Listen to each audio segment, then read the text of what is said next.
You're going to start. I'll start.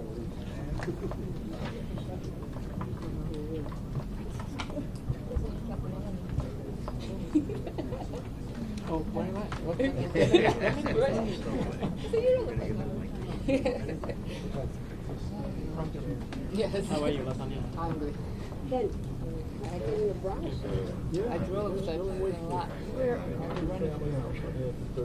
I tried the parking, trying to find the cheapest parking. I gave up.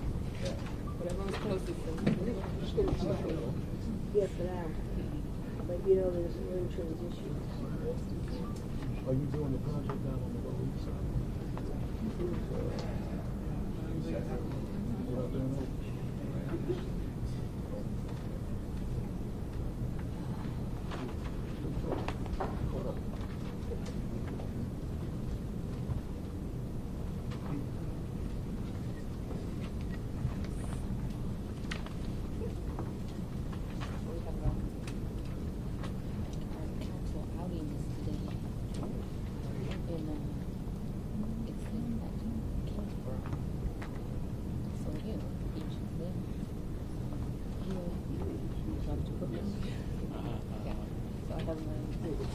T-shirt and jeans in the car. Yeah.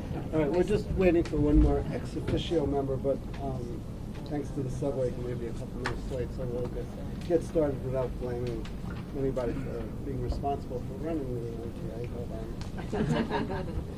All right, so I'd like to thank everybody for coming on such short notice.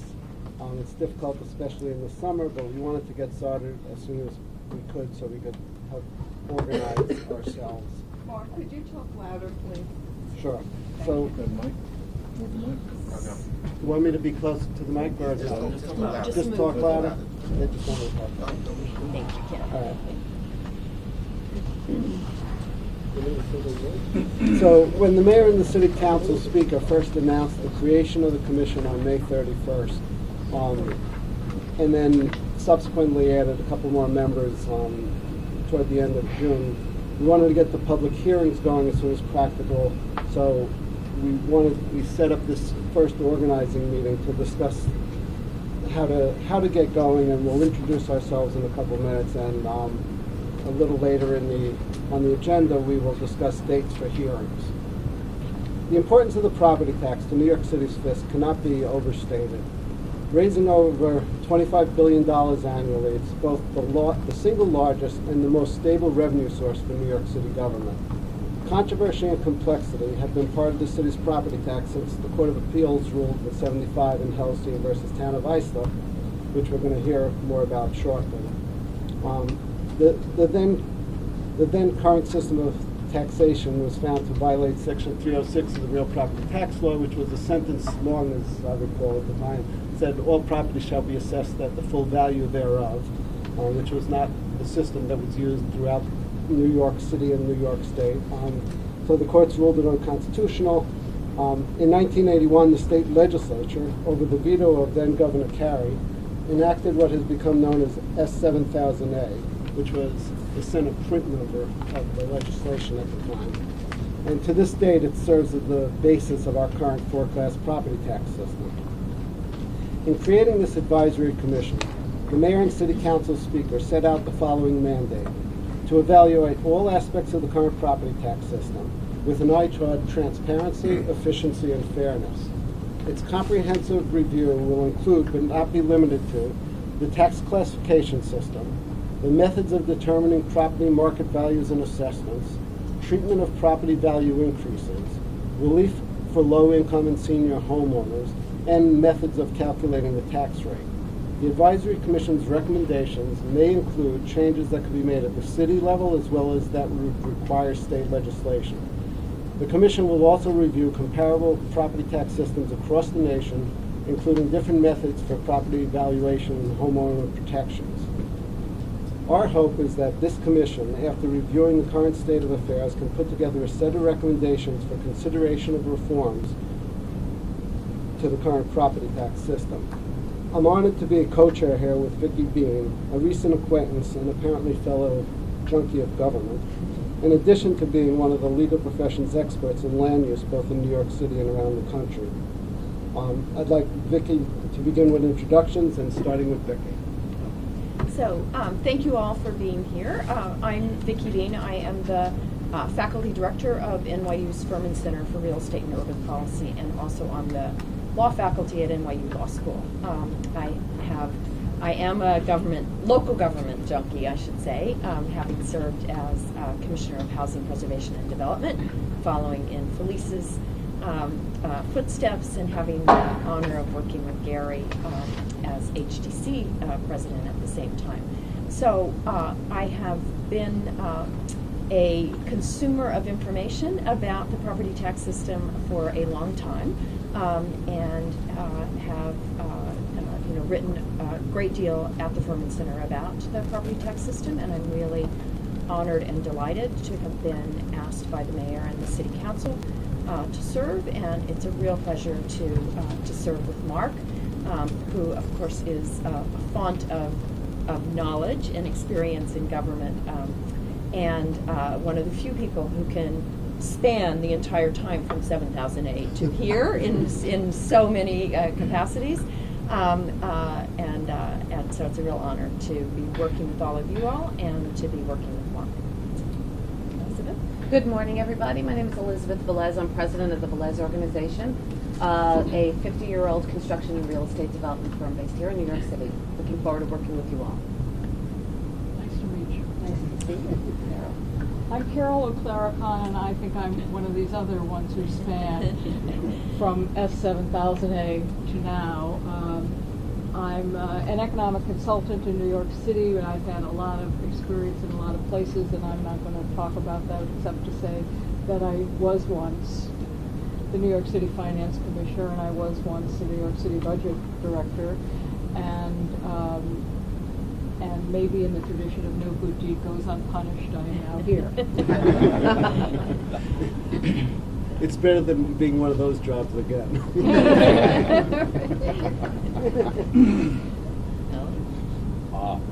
I'm Alan Capelli. I'm a Class 1 property tax owner. I'm also a Class 2 property tax owner. As I realize that I've been in government in one capacity or another for about 40 years, having served Mario Cuomo when he was governor. I worked for Borough Presidents Stein and Ferrer, and have held a variety of commissionerships with the state and with the city. I was with the MTA for 8 years on their board. I was Civil Service Commissioner, and I have currently the City Planning Commission for the City of New York. And although I expected this to be a lot of grief, I am excited to be on it. I think when I was called, I said, well, there's a lot of smart people on that. I'd like to be around that. So, thank you. Well, I'm Jacques Gia. I'm the current New York City Commissioner of the Department of Finance. I'm looking forward to work with you and to implement all the good recommendations that will come out of this forum.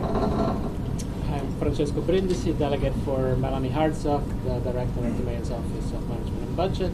I'm deputy director for City Revenues, Economics, and Policy. Good morning. I'm LaTanya McKinney. I am the City Council Finance Director.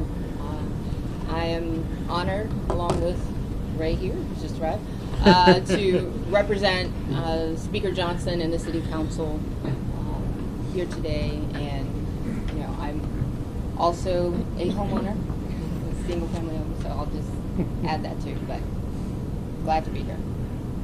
And I'm Ray Majeski, dashing in as is customary for me, and having seen the underside of the East River for a while with the R train. I'm Deputy Director, Chief Economist for Council Finance. And by the way, I just note that I am joined here by many members of the excellent Revenue and Economics team from Finance Division, who will be, I hope, providing support for the Commission's work. Felice Machete, chairperson of Ready Day Realty Corp. We're one of the larger managers of affordable housing in the city. I'm formerly HPD commissioner and chair of president of the Housing Development Corporation many, many years ago. Good morning. I'm Gary Rodney. I am the chairman of a national tax credit syndication firm called CREA LLC. We help finance affordable housing across the country. I am a former government person as well. I was president of the Housing Development Corporation and just in and out of the private sector and the affordable housing industry for the last 20 plus years. Ken Knuckles. I am currently vice chair of the New York City Planning Commission. For 15 years, through June 30th, this past June 30th, I was president and CEO of the Upper Manhattan Empowerment Zone Development Corporation, which was the catalyst for a lot of economic development in Harlem and Upper Manhattan.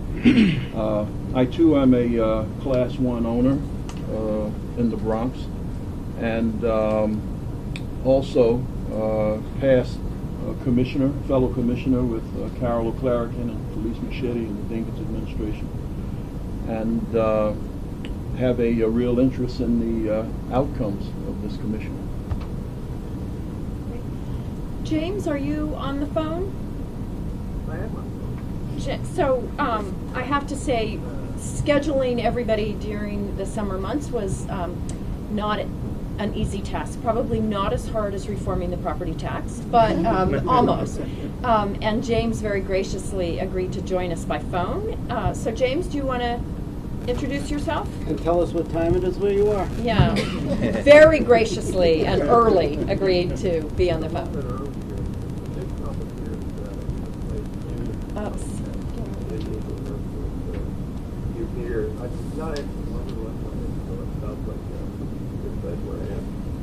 Jay Barrett, I'm Director of Economic and Fiscal Policy at the Center for New York City Affairs at the New School.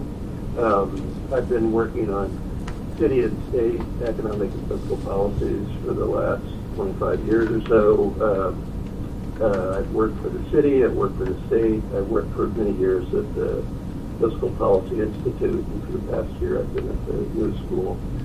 One of those people who have been criticizing loudly and for a long time the city's property tax system, so I'm very pleased to see this commission come together with such well-informed and credible leadership and members, and I look forward to undertaking Mission Impossible. Okay, so we're going to talk for just a minute about a few logistics.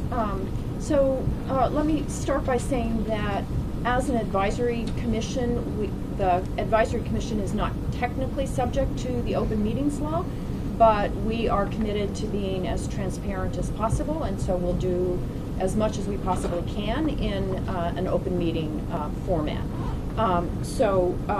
Just so that that is clear, we also are very committed to making sure that the outreach, the public hearings, etc., are open and accessible and noticed sufficiently in advance to the wide range of people in New York City who care about this issue and who are affected by this issue, which is everybody in New York City.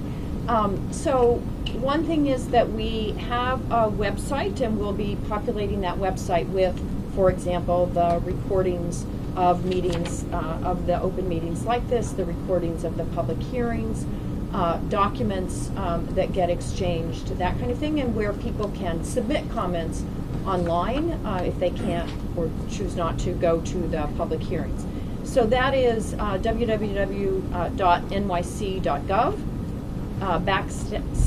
/ property tax reform, all one word.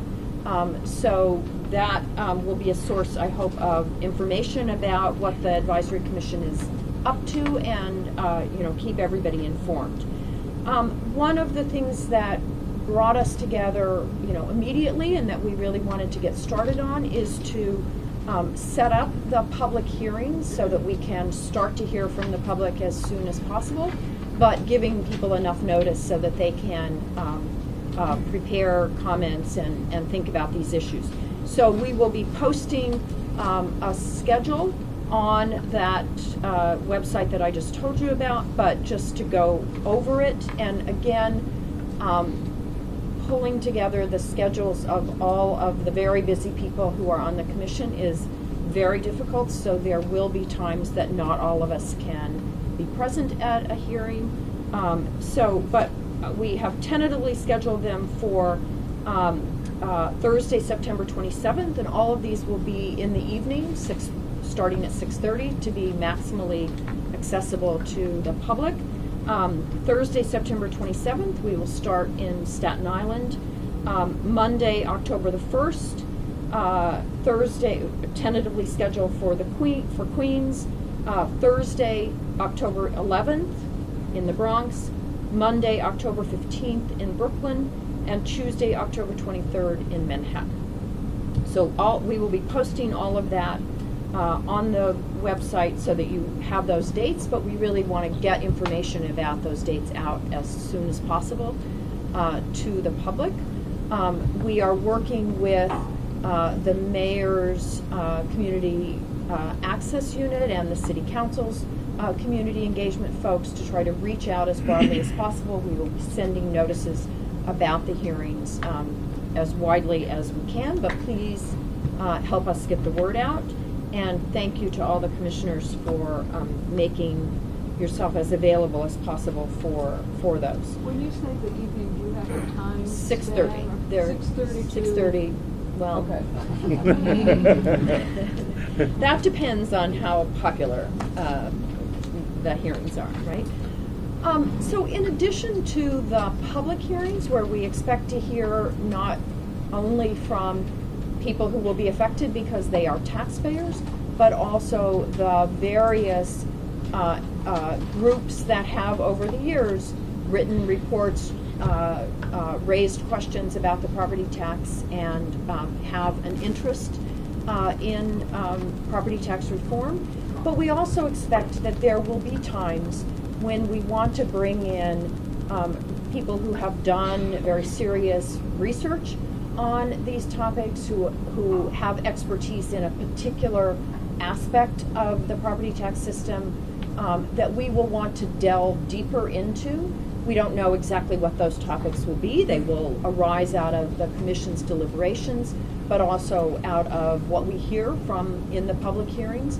So we are going to be scheduling some times later in October and November that there might be what I'm calling a technical or research hearing. So to give a concrete example, one of the issues that always comes up in discussions about Class 1 versus Class 2 residential properties is the question of incidence. Who pays the tax when taxes increase or decrease? Who bears that? The landlord or the tenant? The landlord or the residential tenant? That's a very difficult and complex question, which researchers around the country have worked on, as well as, of course, researchers here in New York.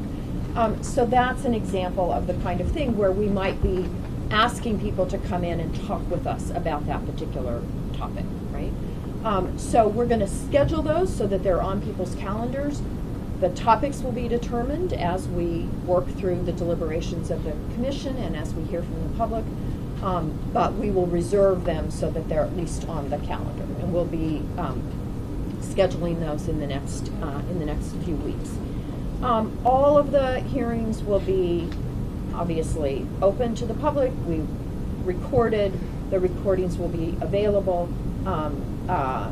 We will try to have the hearings in as centrally located, publicly accessible, easy to access places as we possibly can, again, to maximize the public's involvement in the process. And we will cast as wide a net as possible to people who will be interested in participating, and appreciate everyone's help in that. So let me just stop there. Any questions from the commission about any of that? Is that any objections, any concerns? Okay. Okay. Oh, I have just one. Yes, Carol. Is it an objection or a concern? No, neither. It's a concern. It's a point of information. Yes. Point of information. Mark read us quickly the mandate. The mandate. Could you please get it to us? Yes. Sure. Absolutely. It's Please. we'll send it out, but it's actually word for word from the original press release. Yeah, well, But and we'll we put will it on make the sure it's on the website. website and send it out. And just get it. Yes, absolutely, absolutely. And the So, website address is? the website address is the New York City Gov site / property tax reform, all one word. Okay. And we'll send that URL out to you as well. Okay, so we thought that what would be helpful for this first organizational meeting is just to walk through how the property tax system works now.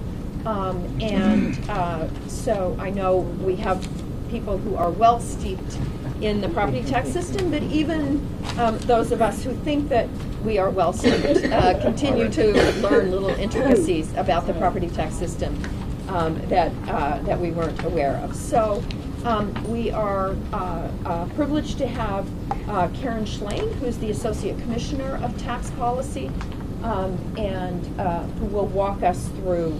I think all of you have the slides in front of you. If you look at the back pages with lots and lots of detail, we will not be going through every line, don't worry.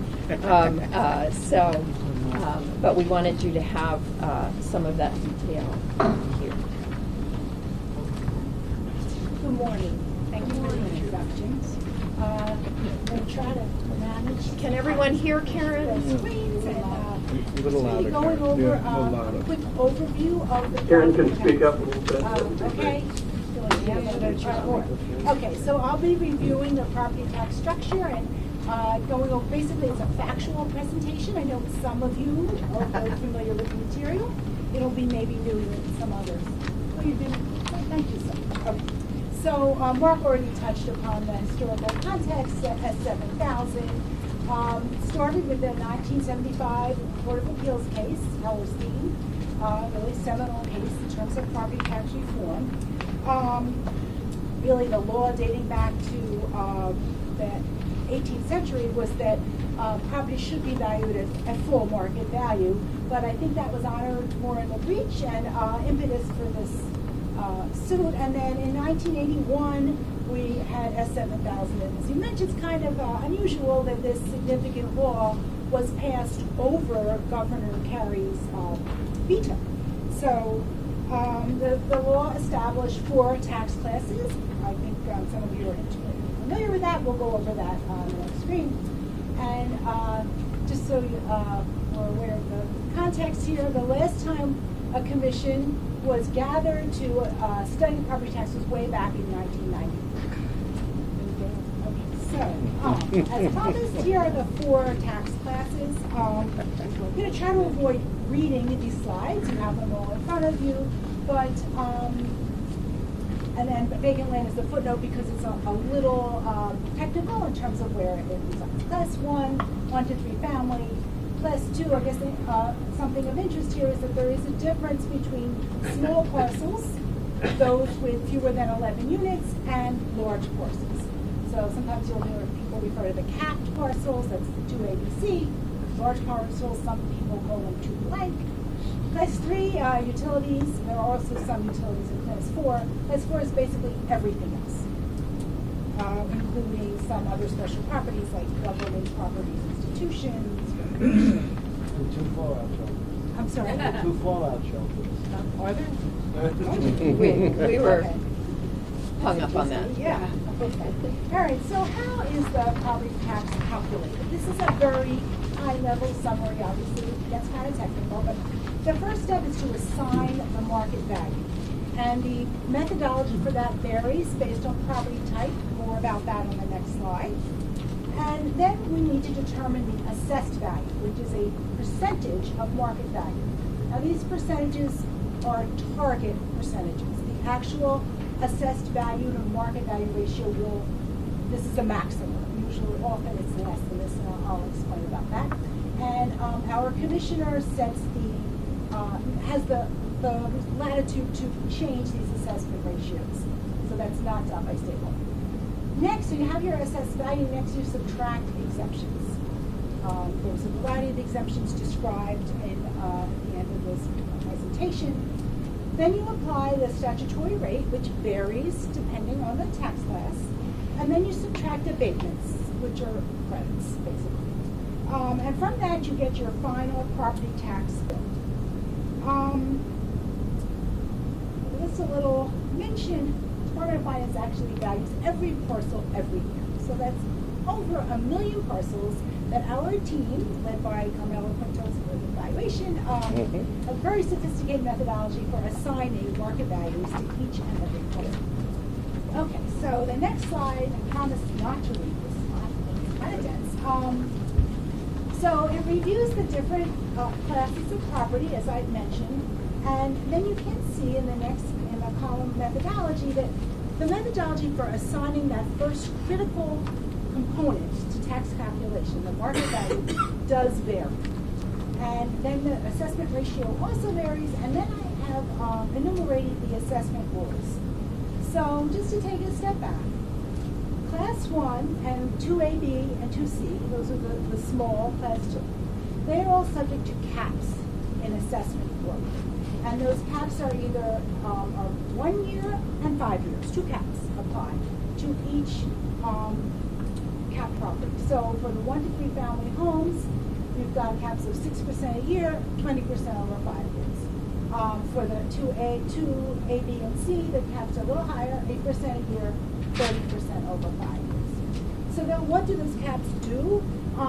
In effect, if market value should decline, you can still have AVs increasing. So it's sort of, well, it does serve to stable. I think you mentioned property tax is the most stable source of city revenue, and part of that is due to these caps, which stabilize the revenue. Okay, similarly, for 2 and 4, we have transitional treatment. And what that means is that changes in market-based value, and I should say the caps that I just referred to also don't apply to physical changes. So what we call equalization changes are phased in over 5 years, both increases in value and should there be declines in the market. So you have 20% of the change phased in over 5 years. Again, that does serve to stabilize property tax revenue. Any questions on this slide? There's a lot of information. I'm going to go into the methodology for computing market values in general on this side. So comp sales, that is the recommended approach for homes, co-ops, and condos. In order to do that, you need sufficient volume of sales, and generally the standard approach is through multiple regression analysis, where one correlates characteristics of sold parcels to those of unsold parcels. So pretty straightforward. I know I'm making it sound easy, but it is. Income. Regression is not straightforward. To Carmela it is. Poor Carmela, that's straightforward. Income-producing properties are usually valued using a cap rate. So the income is capitalized to estimate the value of the parcel. Usually for such parcels, you don't have a lot of sales. So you can't, it's difficult to do the regression analysis, which requires a sufficient number of sales in order to be statistically valid. And finally, the cost looks at the cost of constructing the building minus depreciation plus the value of the land. Okay, so a little more about that cap rates and income-producing properties. Sometimes, usually, the final value is less than what you might see the parcel sold for. And why is that? Generally, the income, the numerator, does not include projected cash flows because that is deemed too speculative. So because that kind of captures future appreciation, and we're not valuing that. We're capturing the current income that the property is producing. So this is an issue that is not unique to the city. It's common in terms of the valuation of income-producing parcels. Now, how do we find out what the income of a parcel is? We require I&E statements. Some jurisdictions don't, and they use asking rents. But of course, asking rent is not necessarily the same as the rent that you get. So we look at actual income, we look at vacancy rates. Carmelo also has models to stabilize this income because if you have dramatic fluctuations in income year to year, you don't necessarily want to translate that into dramatic fluctuations in property value. So we try to smooth that effect through our models. Okay, so how is the tax rate calculated? So we start with the City Council determines the tax rate. We start with the final assessment roll, and ends with the tax fixing resolution the council prepares. So the tax rates for the 4 property classes change every year, and they are determined by 2 factors. Class share, the share of property tax that each class contributes, and the assessed values in the final roll, which end up determining the size of the levy.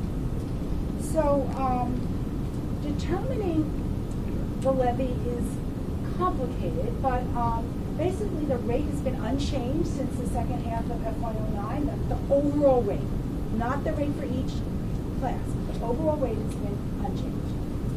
So I'm going to go into this a little bit more in the next slide, but hopefully you're not going to ask me to explain this in too much detail. Okay. The levy is apportioned based on class shares, as I mentioned. And the class shares are determined by a statutory formula. And it looks at the relative changes year to year. And with a cap that no class can have a growth of more than 5% a year.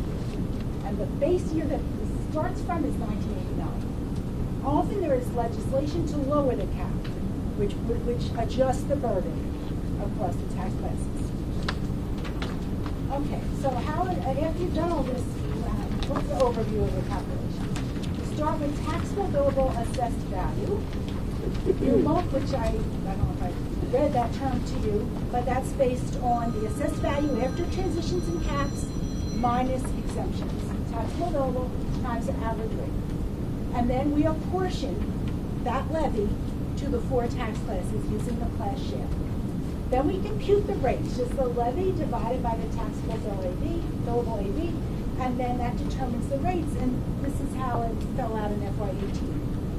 So the overall rate, as I said, remained unchanged, but the rates in each class do move.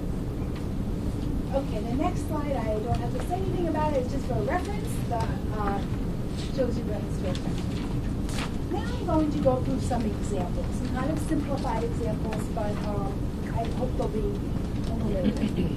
So as we said, 1 to 3 family homes, class 1, we look at, we have a sales-based regression model. We start with a 6% AV ratio, and the growth is capped, as I mentioned, 6% a year, 20% over 5 years. So looking at this simple example, the row in red is the assessed value with no growth cap. It's just 6% times the market value.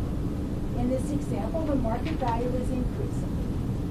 After you apply the tax rate, the red is, the no growth cap is black above the red. The growth cap is with red. What this example illustrates is that the assessments are not growing as quickly as the market value due to the growth caps. Okay, so we start out with a 6% ratio. I don't have it on here, but the actual ratio in year 2 is 4.9%. In year 3, the actual ratio of to finance market value is 4.3%. You're talking about the red compared to the... Exactly. I'm saying that basically the AV ratio you end up with is going to be less than the target ratio of 6% due to the caps. And this example illustrates still an increase in tax, but not nearly as dramatic as without the caps. And just as a footnote, some jurisdictions do reset upon sale. For the new owner, we don't do that. So future owners get the benefit of these AV caps as well. Okay, so residential condos. Karen, can I just interrupt for Yes, one second? please do. I mean, you talked about, back on slide 4, the assessment ratio of 6% for class 1 and 45% for classes 2 and 4, and they're set at the discretion of the finance commissioner per state law. What's the range of discretion? Well, I don't know that there is a constraint on it. I'm looking at my esteemed expert here, but I don't think there is a constraint. There is a constraint. 8 to 6 in about 10, 15 years. Yes, the whole commission was historically voted from 8 to 6. Yes. Yes, that's a good Can't restrict. fall to 0, Mhm. which would have made it quite a lot more equal. You get a lot of But votes in you get Staten to 0, Island you that way. can't go any further than 0. Yeah, but you have the same challenge you had in Long Island. They have reduced it significantly. You're going to have an impact at one point in Yeah. time, but over time, you go back to the same problem again. Right, it postpones. You- without- yeah, Yes, it's- absolutely. Which actually happened here. Exactly. Actually happened here. Thank you for that question. Any other questions? Just feel free to know. Okay, so as I mentioned, I don't know if I mentioned, but condos and co-ops are not valued based on comparable sales. Instead, based on state law, they are valued based on comparable rents. So that means our valuation experts look for rental buildings that are similar in terms of location and amenities to the co-ops and condos and capitalize that rental income to come up with a value for the co-ops and condos.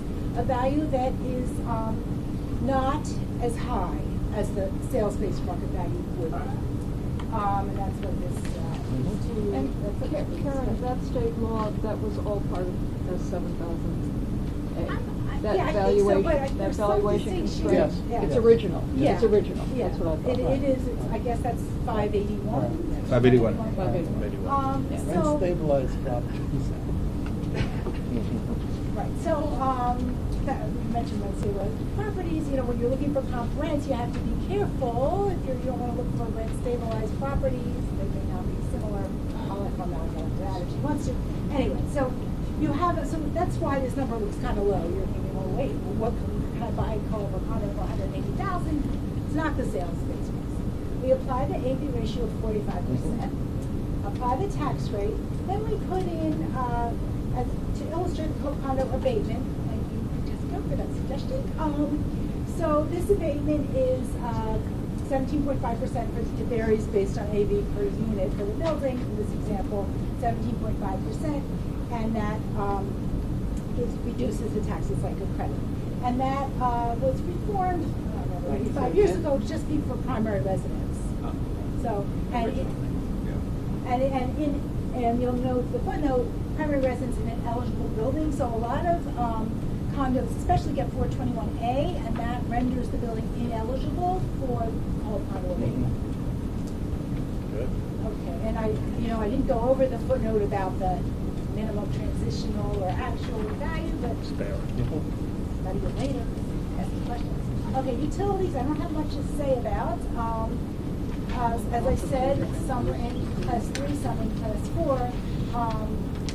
Pretty straightforward, applying the AV ratio and then the tax rate to arrive at the tax. Karen, back to the condo abatement. When you say 421A buildings are not eligible, you mean for the tax on the mini tax, the tax on So if the you're value receiving before? 421A, then your resident owners may not receive the condo abatement. Otherwise, the building does not get 421A, you would be eligible if you're a primary resident for the abatement. The abatement on the mini tax. Right, right, yes, there is a mini tax. Right. And you're already getting this benefit of 421A. So Right. Totally, I And just. the impetus for condo abatement was to try to equalize the relative effective tax rates between class 1 and class 2. Could you go through that again, because this is new since my time, so I want to understand this one. Okay. And also remember, the new 421A isn't applicable to co-ops and condos except in limited circumstances. Thank you. So I was confused with you said they were eligible or they weren't eligible for 421A. Okay, so if you're getting 421A benefit, Yep. which is a kind of, I guess, a decreasing percentage, you are not eligible for the condo abatement. Once your 421A benefit runs out, then you, if you're a primary resident, are eligible for the condo abatement. Okay, got it. And those abatements last how long? Co-condo abatement, No, the there's no time 421A. limit. The 421A Well, it varies. Depends. Yeah, it totally depends, but on Depends the old schedule. co-ops and condos, it could be anywhere from 10 years to 30 years. Gotcha. Okay. Thank you. I just had a basic math question. Could you go back to the condo? Right, hopefully you didn't find a mistake. Okay, yep. The assessed value, 45% based on the 180 market value. How did you get to 81,000? The 180,000? No, the 81,000. That's just 45% of 180. Okay, all right. Okay. So moving to, let's see, what are we up to? I think we're up to commercial property. So for commercial properties, as I mentioned, we apply, and divide the net operating income by the cap rate. So in this example, we have a property versus $1 million. We apply the assessment ratio, the tax rate, and arrive at the tax. And we did fudge this a bit for simplicity's sake, so that's the footnote. It's the minimum transitional or actual assessed value. And I mentioned that transitional is a mechanism for phasing in those equalization increases or decreases. Kind of smooth that out. So next slide. I'm sorry, how's the cap rate determined? Now you got it. That's the magic sauce. There we go. Take a stab at the determination of the cap rates. So, let me put that mic in front of you, yeah. Yes. Or make you stand up while you answer also, so people can hear. So determination of cap rate. So basically we look at, so you know what the definition of cap rate is, right? But everybody may not, Carmela. So Stand up, we stand need up. you to stand up. Kamala, stand up.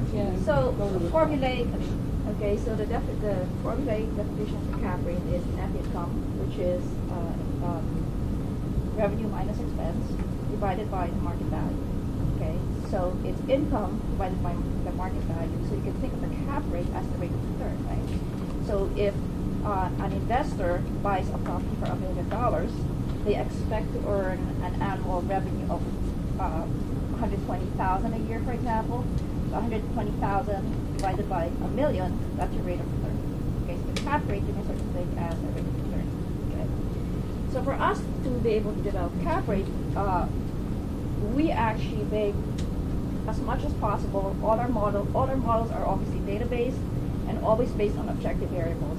So what I mean is that, if you're looking at a building, you can have subjective variables, exterior conditions, for example, is a subjective variable. It depends on assessors' judgment. So we try to eliminate anything that's subjective. Okay, so all our variables are objective. Size, for example, right? Number of units, these are all objective variables. So for the cap rate, so cap rates depend on the population or basically sold properties, obviously, right? Because you need the market value and the net income, and we use reported income. Okay, so we basically take the population of fighters, and we go back, let's say, I'm not sure what our sample is, I think it's the last 3 years, let's say 3 to 5 years, depending on, like obviously, when the market crashed in 2009, we're not going to do that, right? So it depends on, look at the conditions. But our sample are basically sold properties that we filed. So we take the intersection of fighters and sold properties, and from there we basically look at the cap rate, okay, and we look at that by property type, right? So office in a certain area, class A versus trophy, for example, right? And outer boroughs usually have different models as well, okay? So that's the basic way we basically determine cap rates using data of sold properties and fighters. Right. Okay. So the short answer is they're derived from the data. Yes. Yeah, derived from the income that you were Yes, Right. and several years to make a portfolio. They derive from the data that are filed, provided to us by property owners. The RPI. Thank you. The RBIs. Is And that then the sales data directly from the sales data. From sales, yeah. Right. Is this procedure new? Because I can recall cap rates being derived off financial variables adjusted for equity loan ratios, and so on, being done and not using market-based information. So have you been doing this for a ever while? since I came in, which is 7 years ago. Very good. I appreciate this. Okay. Thank you. Makes a big All right, difference. so we have the cap rate. Okay, so I'm not going through every cell in this table. This data through FY18 is published on our website in our annual report. Preview FY19. The rows are the types of property, and we provide parcel counts, unit counts, market value, and taxable assessed value, which is after exceptions. So that's the next two charts.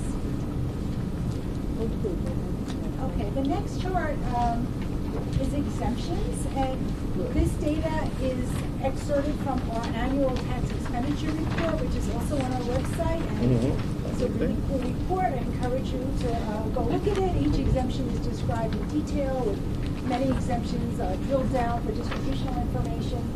This chart shows the type of exemption, and then the count and the value of it, otherwise known as the tax expenditure. So that's the next two slides. Sorry, 2 slides. Thank you. Okay, finally, again, data from our tax expenditure report. This enumerates the types of abatements by type of property. And you can see, for instance, sort of in the middle is the condo abatement, which I cited earlier in the presentation. Okay, thank you. Any questions? No, they understood exactly. Thank you, Karen. Very nice, Karen. Good job. Thank you, Karen. Okay, so that's a quick overview. Obviously, there are lots and lots of details that we will be digging into.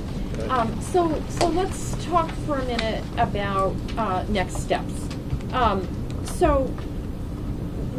First of all, let's just talk through the timeline, and the timeline was really laid out in the City Council and Mayor's charge.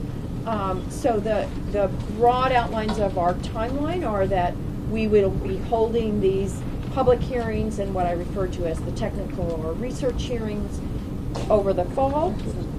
We will, as a commission, be meeting to deliberate about what we're hearing and to try to move forward on what kinds of recommendations, what kinds of issues we want to look at and what kinds of recommendations we might be making. We will issue a preliminary report that will not, most likely, tackle all of the different issues, but will tackle some number of the issues that we think we should get to first. And we will be putting out that preliminary report early in 2019. Right? Then we will hold another round of public hearings so that people can react to those recommendations and can tell us what else we missed that we should be looking at. And then, again, the commission will deliberate about that, issue a final report sometime in the summer of 2019. So we are basically given a little less, a year or a little less, to solve all the New York City's property tax issues. Well, no, to raise the issue. To raise the issues and to suggest their solution. That is a perfect correction, Carol. Thank you. So that in very broad brush is the outline of our timeline. And you also have a sense of how complicated the real property tax is. I know everybody knew that coming in, and I'm impressed that it didn't give you pause to join the commission, so we thank you. But the reality is it's a very complicated system. It's one of the things that makes it so difficult, but as I said before, it's so important to the city's fisc that it's worth the effort from my perspective.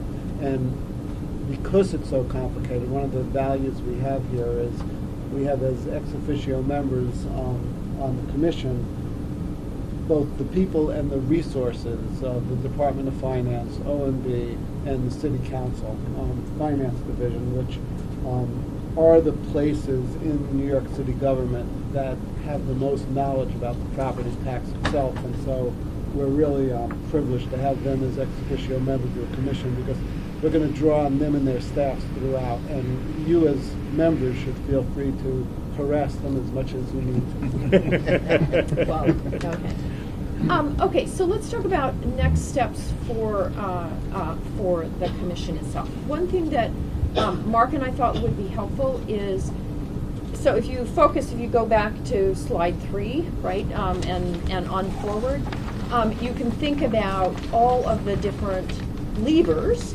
that could be used to reform the property tax system. So starting with, the basic allocation into 4 classes, right, and the allocation within those 4 classes. You could think about levers on the next page, on page 4, you can think about all of the levers that come into play in each and every one of these steps, right? So we thought it would be helpful to hear from the City Council's finance staff about the range of levers that are available to reform the property tax system.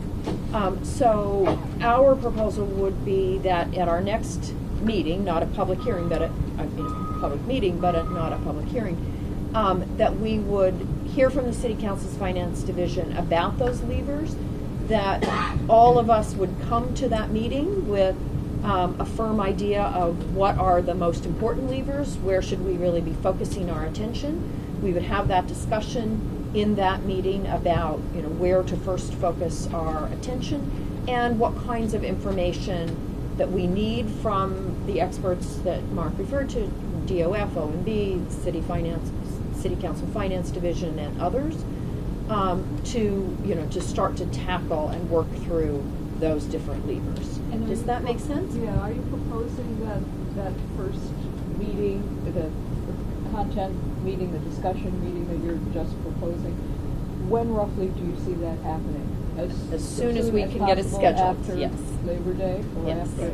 Yes. Right. Exactly. When people are back, right? Yes. As soon as possible. So these meetings, our conversations among ourselves, will be happening more or less in tandem with these public The public hearings, Right. exactly. Right. Exactly. One So doesn't have to wait on the other. Exactly. we don't have a capacious enough timeline right. to let them wait on each other. So let me ask if everyone has a life here, but one of the things that I would appreciate, I guess, is some background data or Exactly. thought pieces that you guys have already got. You've already, been thinking this through. You've been analyzing the data. In particular, I think there are a number of us who. Well, let me go back to S7000A. That was a long time ago. There have been major changes, I would imagine. We all know that New York City, the way people live and the types of ownership, right, for residences has changed enormously in that period. So those a kind of, and not just data, but a story, somebody to kind of take us through what are the new forms of ownership from, condo hotels, all kinds of things that didn't exist when S7000A was put in, and that you've been dealing with, you guys on the ground have been dealing with it in whatever ad hoc way you've had to, or however legislation may have codified how we deal with it. All that would be really helpful to us before we have our first conversation. I totally agree. So Vicki and I had a little conversation as a prelude to this meeting, and talked about after this meeting over the next week or so, the two of us will put together a sort of a preliminary research agenda of the topics that are out there, and we'll circulate it to all of you, and so that you'll be able to look at it and come to that next meeting where we'll have the City Council doing the presentation with whatever additional thoughts you want to have about that research agenda, because you're right, there was a whole bunch of issues that have occurred since '81, but the truth of the matter is, even when you go back to what 7000A had in it, it didn't deal with a lot of even the inequities and problems of the time, because the reality is it was a political document that came out of a response to a court ruling, but it essentially, in many ways, just set into a framework that was constitutional and legal, a process that reflected an existing, a number of existing problems, and then over time government took some actions to make it worse and better. Never mind that the world changed. So.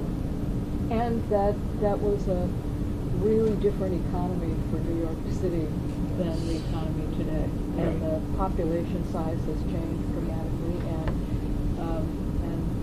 wage levels have changed. There's a whole bunch. No, I mean, There's a whole the framework simplest here. issue is that Exactly. if it was being created today, you wouldn't have a class 3. Yeah. I'd also add that the property tax doesn't work in isolation from other rules that affect real property. Land use being, when we get into issues of tax incidence, land use is going to be very important, and other kinds of regulations. So that also has changed. So it's not that we need more stuff, but there is more stuff that's there that matters. And thank you for bringing that up, because there's some of us are better, we have our backgrounds in that and are better informed on that, on some of the Exactly. planning decisions. Some of us have to really be brought up to date, I speak for myself, up to date on how that affects and has affected the way the assessors have to do their business and the way that and the constraints, what the law department has to do to protect one thing or the other. The constraints and the opportunities. I Yes, mean, in the absolutely. 1980s, air rights were not Absolutely. what they are today, right? And so things like that. So Value capture didn't exist. right. Value capture existed in some people's minds, but not other. But not in reality. Right. Yeah. So. Yeah, absolutely. Properties were being abandoned rather than yeah, housing yeah. in short supply, or housing was in short supply and properties were being abandoned rather than Right. today. So what I think would be most helpful is if the commissioners could really be thinking about what do I need to know in order to do my job as a commissioner, and we'll put forward some suggestions, but as you think about what do we really need to know, and then we can work with all the different teams to gather those facts and figures, timelines, those kinds of things for the commission. And if you can also be thinking about just sort of taking this and thinking through the steps, where is it that we should focus first? What is it that we should be focusing on, right out of the gate? Right? Does that make sense? Everyone? Okay, so that would be the plan for, and we will, Sharif and his core team will start working with us immediately on scheduling of all kinds of things. So thank you for your patience in the scheduling problems, which Our are administrative enormous. point of contact is who? So Sharif is really the administrative point of contact. Obviously, the city council, Mark and I are available for any questions. Sharif, is it accurate to say that there will be an email listserv type of thing set up, an email that DeWitt is working on as we speak, in theory? And so we will be getting information to you about that, right, to make it easier to distribute things. And do we have to worry about FOIA issues or that sort of stuff if we want to start talking among ourselves? Well, it's an advisory commission, so technically it's not subject to FOIL. Wonderful. But, we're also, in our desire to be as public as possible on this, going to try to keep this as open as possible. But technically, the way they're setting up the accounts for the information flow to happen amongst us, it will be essentially an attachment to and not part of government resources, so it won't be FOIL. Great. I just don't want to be in a situation. I would like there to be a level of transparency, yes, but I also want to be free to ask really stupid questions and not have somebody not see on the front of the paper, this former commissioner asked this really stupid question, right? So you want to have the most free conversation you can have, right? We agree wholeheartedly. I mean, life's too short because you start covering my ass all the time. Right. And I just add that if you do wish to reach out to City Council, I'm point person, but I'm playing hooky from a grand jury right now. So Don't tell us anything else. I will tell you nothing else about it. I'm envious. I always wanted to be No, I'm becoming an expert on the guns of Brooklyn. That being said, in my absence, Latanya, or in particular Emra Dev, who's assistant director and head of our property tax team, is really the proper resource. In fact, most things you want to know about the property tax, I have to go and ask Emra. So, And if you want to give us some other assigned reading, if there's stuff that you know that have been done in the last, studies that have been done maybe in the last 3-4 Right, and years, we'll put them up on the website. That would be great. Yeah. That'll be We'll do great. that. Thank you. I see the IBO here. Yeah. Right.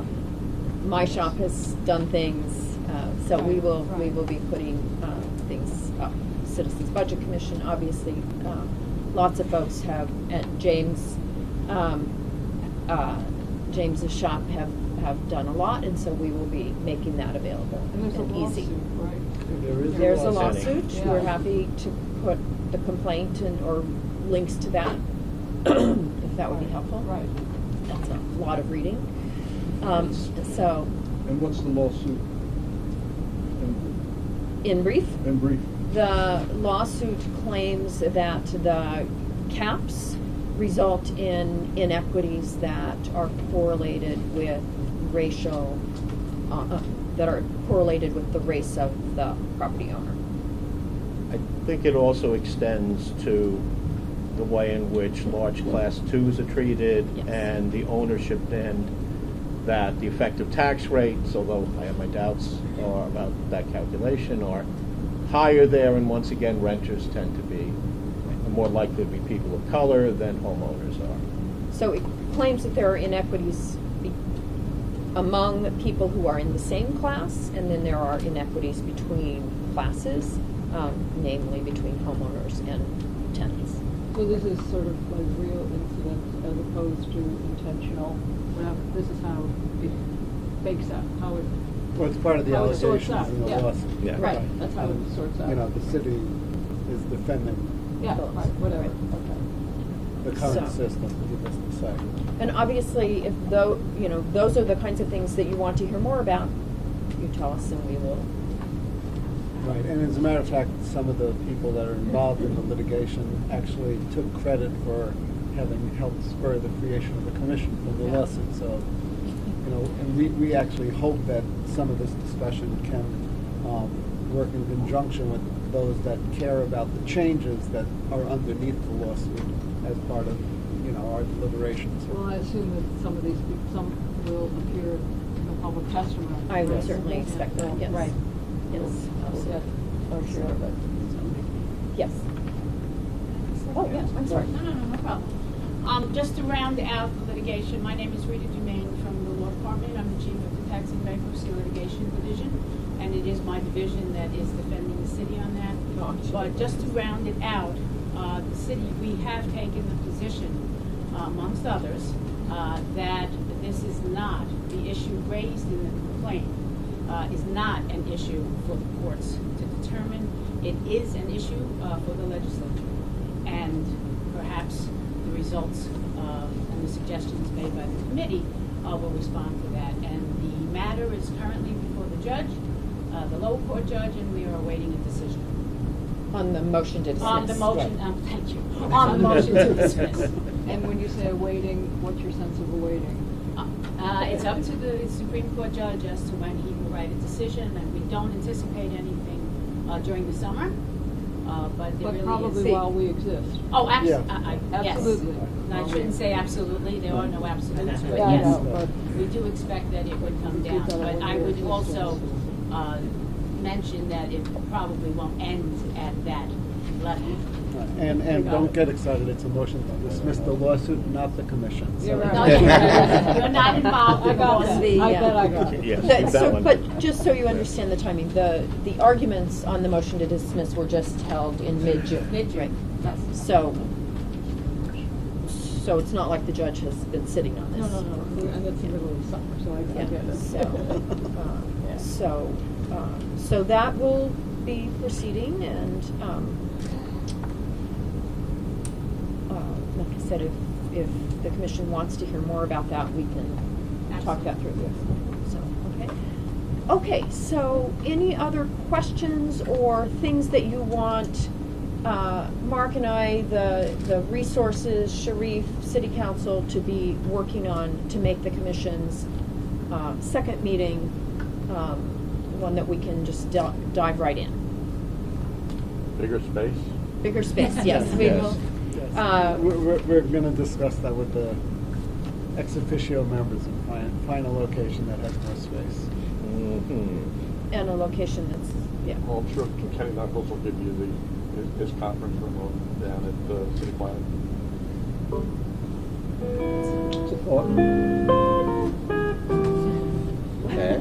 Okay. But will we get music there? Some music. So is there another meeting prior to the public hearings? We will be scheduling all that. We ideally, yes, but as you know, there's the summer and Labor Day, the Not Jewish that I'm holidays, advocating, I'm just right? asking. So we will be. Sharif's team will be reaching out to all of you, trying to set up a schedule, and then trying to set up a regular schedule. Right. So, okay. Okay. So again, on behalf of Mark and myself, and I think the City Council and the Mayor, thank you all for serving, and we look forward to working with you all and to trying to bring some improvements to the system. Thank you. Thank you very much. Okay. Thank you.